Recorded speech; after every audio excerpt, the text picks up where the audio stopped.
So as we look to integration, we're looking at products such as Concourse and Westlaw Next and the way the practical law can fit in. And we just see so many easy examples and of ways that our product is going to help customers, going to help attorneys and those that support attorneys, and just really add that new layer of content that the market of today demands, and really just from start to finish help lawyers do their jobs more effectively. Yeah, I can give you another example. So Concourse is a great one for the corporate counsel market. For corporate counsel and also for law firms, we can talk a little bit about our litigation solutions products. So at Legal Tech, we launched our hosted versions of our litigation software for case analysis and also for document review. Those integrate with Westlaw in the cloud, and then also with our drafting assistant for litigation product. So it provides an ecosystem of tools that help litigators manage through the workflow more efficiently. So the practical law litigation content plugs right into that suite, and we'll be finding meaningful ways to bring pieces of practical law content into that workflow and serve it up to litigators and to litigation support professionals at the various points where they need it. So one example could be a checklist for a lawyer to use when talking with a client about an e-discovery request, to really make sure that that lawyer is thinking through all of the different components and factors that could go into an e-discovery project. Maybe they're being asked alternatively to put together a budget for a case. And maybe one of the things that we'll be able to develop is a set of tools to help guide them through that thinking so that they're not forgetting key components or key risk factors that could change the cost. Yeah, absolutely. And when an attorney is looking at a piece of research, in addition to having the primary material there, we'll add in the piece that explains and informs and teaches as well. So it's really connecting all those pieces together. You know what it might be good to do for our viewers is, could you explain what practical law does? Sure, absolutely.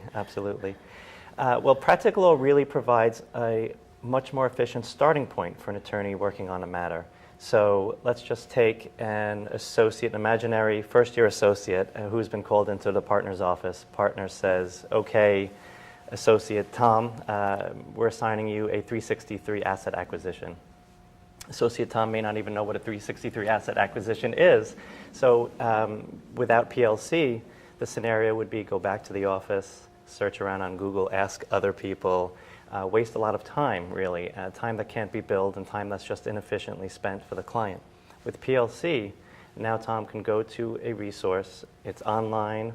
It's by practice area, look at asset acquisitions, and have an overview. We have resources like practice notes. It'll explain to Tom what a 363 acquisition is, so it provides a good starting point. All the documents are up to date. So instead of the 15 hours spent finding a first draft, we have it ready to go. Checklist through the closing, all the closing documents. So it really is in one place, everything that Tom and Tom's colleagues would need to get a deal done quickly and effectively.